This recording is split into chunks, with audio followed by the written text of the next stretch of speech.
Good morning everyone. आज हम शुरू करने वाले हैं क्लास 11th का फर्स्ट चैप्टर सेट। तो देखते हैं क्या सेट। एनसीईआरटी का फर्स्ट चैप्टर है, NCERT class 11th first chapter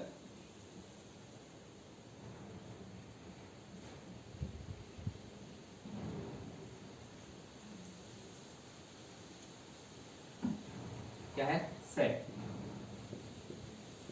तो सेट क्या है, सबसे पहले डिफाइन करेंगे सेट क्या है।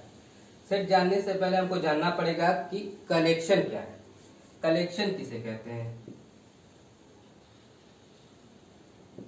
कलेक्शन मतलब एग्रीगेट। कलेक्शन मतलब एग्रीगेट।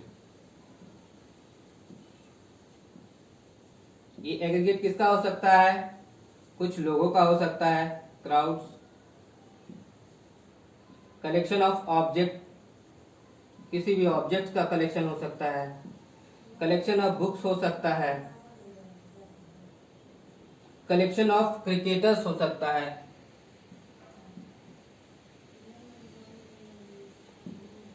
तो ये कलेक्शन कब सेट बनेगा? तो कलेक्शन सेट तभी बनेगा जब ये वेल डिफाइंड हो। क्या हो? Well defined. Well defined. तो हम लिख सकते हैं सेट क्या है? Set is a well defined collection of objects. Means set is a well defined collection of object. अब जानना जरूरी है कि ये well defined क्या है। बहुत इजी है। well defined, well defined, ये well defined है क्या? well defined है कि अगर हम किसी चीज को डिफाइन करें, अगर वो ऑब्जेक्ट मान लो पर्सन ए है, उसके रिस्पेक्ट में भी सेम हो, बी के रिस्पेक्ट में भी सेम हो, सी के रिस्पेक्ट में भी सेम हो और डी के रिस्पेक्ट में भी सेम हो। सपोज करें हम कहते हैं a good teacher, a good teacher. तो क्या ए गुड टीचर में a good teacher well defined है? नहीं है। क्यों नहीं है? क्योंकि हो सकता है जो पर्सन ए हो उसके रेफरेंस में गुड टीचर की डिफिनेशन कुछ और हो, कोई बी है उसके रेफरेंस में गुड टीचर का मतलब डेफिनेशन कुछ और हो, सी है उसके रेफरेंस में गुड टीचर का डेफिनेशन कुछ और हो सकता है ए को वो टीचर अच्छा लगता हो जो नोट्स बनवाता हो सकता है बी को वो टीचर अच्छा लगे जो नोट्स नहीं बनवाता है, अच्छे से समझाता हो। मीन्स ये गुड टीचर जो है ए बी सी डी सबके रेफरेंस में सेम नहीं है। तो ये गुड टीचर को क्या कहेंगे? हम सेट नहीं कहेंगे। ठीक है ना? तो ये वेल डिफाइंड नहीं है। तो क्या है? वेल डिफाइंड नहीं है तो ये क्या है? सेट नहीं है। अब आते हैं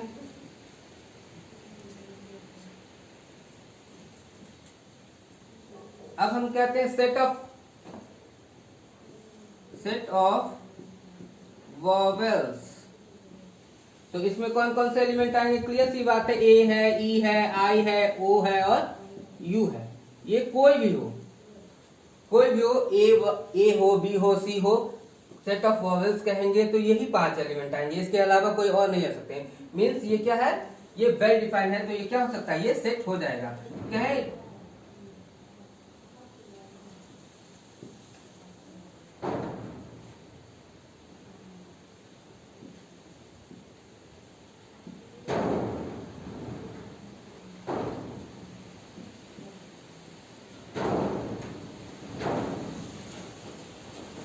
set of in consonants of English alphabet.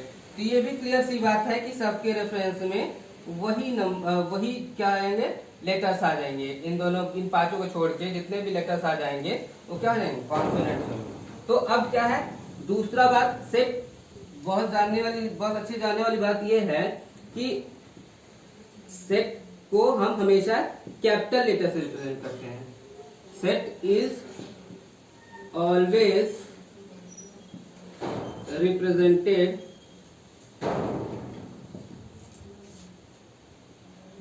by capital letters of English alphabet, चाहे वो ए हो सकता है, बी हो सकता है, सी हो सकता है, डी हो सकता है, ई हो सकता है, एंड सो ऑन। ठीक, पहला पॉइंट। दूसरा पॉइंट ये है, all the elements oblique members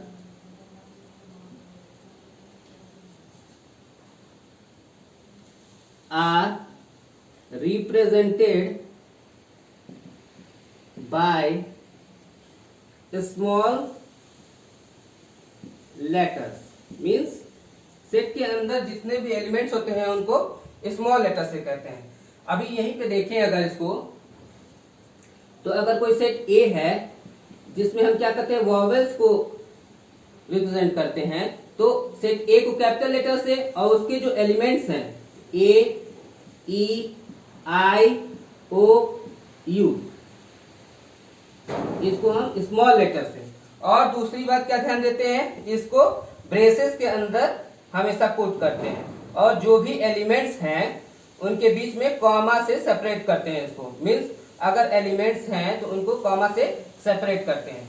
means कोई सेट ए है वॉवेल्स का, तो उसको रिप्रेजेंट किया मैंने कैपिटल लेटर से, और उसके एलिमेंट हैं या मेंबर हैं, एलिमेंट भी कह सकते हैं, मेंबर भी कह सकते हैं, उनको हमने ब्रेसेस के अंदर रख के और किससे सेपरेट किया, कॉमा से। तो ये रिप्रेजेंट किया गया इस सेट को। ठीक, अब क्या कहें, ये चीज जानने वाली बात है।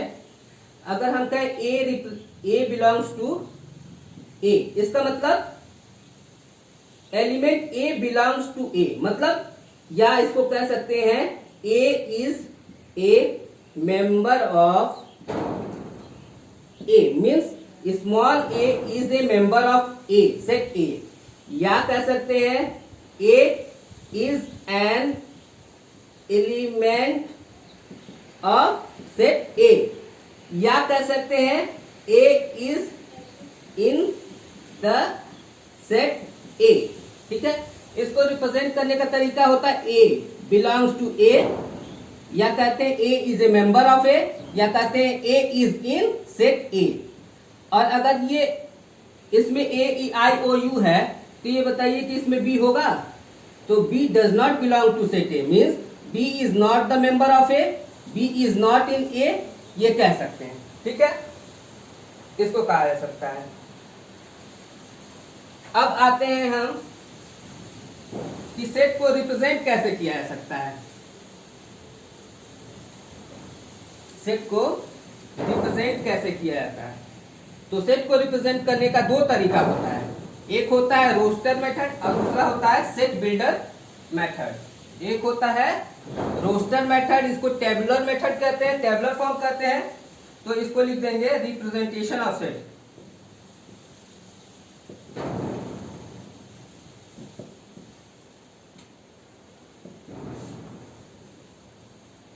Representation of set. तो सेट को रिप्रेजेंट करने का क्या कितने मेथड होते हैं, दो मेथड होते हैं। पहला होता है रोस्टर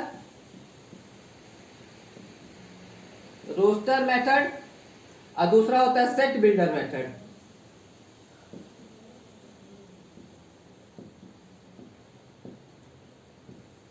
रोस्टर मेथड क्या कहते हैं, रोस्टर मेथड में हमें एलिमेंट दिखते हैं। जैसे हमने क्या किया, अभी वॉवेल्स को देखा था, सेट ऑफ वॉवेल्स देखा था। तो अगर इसको रोस्टर मेथड में करते हैं और एक चलते हैं इसको सेट बिल्डर मेथड में करते हैं, इसमें रोस्टर मेथड में और यहाँ पे सेट बिल्डर मेथड में। तो रोस्टर मेथड में हमने बताया कि एलिमेंट्स दिखते हैं। जैसे हम कहते ए, क्या कहें, सेट ऑफ वॉवेल्स। तो सेट ऑफ वॉवेल्स में सबसे पहले तो ब्रेसेस में लिखते हैं vowels A, E, I, O, you. एक बात और ध्यान दी जाती है कि अगर वॉवेल्स का सीक्वेंस अलग है, सपोज करते हैं हम लिख देते हैं यू, ओ, आई, ई, ए, ये भी सेम है। मीन्स सेट में एलिमेंट का रिप्रेजेंटेशन किसी भी क्रम में हो सकता है। पहले ए को लिखा जा सकता है या बाद में भी लिखा जा सकता है, पहले आई को लिखा था। Means number of element same होने चाहिए, वही होने चाहिए, लेकिन सीक्वेंस अलग अलग हो सकता है। दूसरी बात, एक और जानने वाली बात है कि सेट में एक से अधिक एलिमेंट को बार बार नहीं लिखते हैं। जैसे अगर यहाँ पे कह दें ए ई आई ओ यू, तो इसके लिखने का कोई मतलब नहीं है, इसको ऐसे ही लिखा जा सकता है। ये दो बार लिखेंगे ही नहीं, एक ही बार, एक एलिमेंट को एक ही बार लिखते हैं, ए ई आई ओ यू। मीन्स अगर सेट के एलिमेंट को रिप्रेजेंट करते हैं तो दो एलिमेंट को एक बार नहीं लिखेंगे। और दूसरा कि उनके क्रम का कोई अंतर नहीं पड़ता है उनके में, तो ये सेट हो गया। तो हमने यहाँ पे दिखाया कि सेट ऑफ वॉवेल्स को हमने यहाँ पे दिखाया रोस्टर मेथड में। रोस्टर मेथड में किसमें दिखाया? रोस्टर मेथड में। तो रोस्टर मेथड में उनके एलिमेंट्स दिख रहे हैं क्योंकि हमने देखा कि ए ई आई ओ यू। लेकिन सेट बिल्डर फॉर्म में एक सेट ऑफ इंफॉर्मेशन के रूप में लिखा जाता है। अगर ऐसे लिखें, A is the collection of all the x such that x is a vowel of English alphabet, ठीक है ना?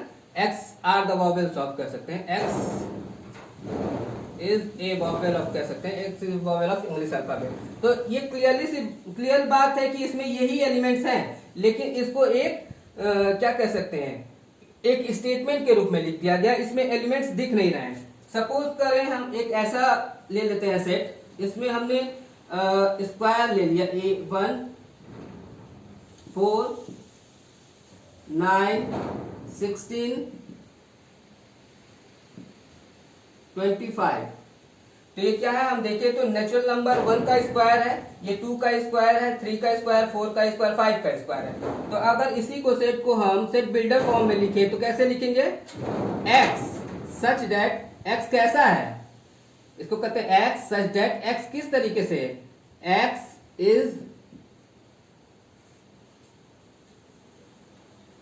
स्क्वायर ऑफ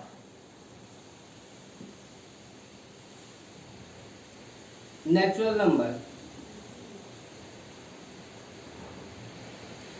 और वो भी नेचुरल नंबर कहां से, किससे छोटा हो सकता है? 6 से छोटा।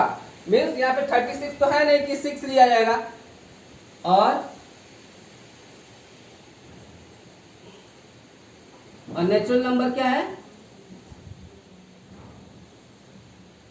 Less than 6।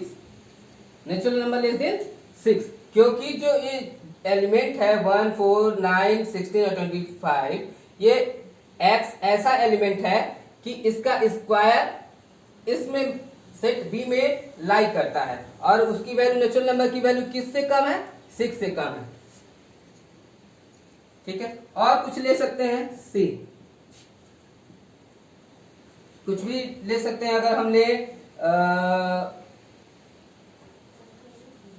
1 2 3 4 5, सी अगर इसको ले तो इसको कह सकते हैं x, इसको x such that x is a natural number less than 6। तो 6 से छोटा नेचुरल नंबर कौन होगा? 1 होगा, 2 होगा, 3 होगा, 4 होगा, 5 होगा। तो कहने का मतलब ये कि सेट को रिप्रेजेंट करने का दो तरीका है, रोस्टर मेथड और set builder method. Roster method में जो एलिमेंट्स होते हैं हमको दिखते हैं, उनके बीच में कॉमा से सेपरेट किया जाता है और उसको ब्रेसेस में लिखते हैं। और सेट बिल्डर फॉर्म में उसी एलिमेंट्स को लिखते हैं एक स्टेटमेंट के रूप में, हाँ, और उसमें एलिमेंट्स दिखते नहीं हैं। तो ये रिप्रेजेंटेशन ऑफ सेट दो तरीके का हुआ। तो इसके और सारे एग्जाम्पल्स हैं जिनको हम देखेंगे। तो इस वीडियो में इतना ही, मिलते हैं अगले वीडियो में।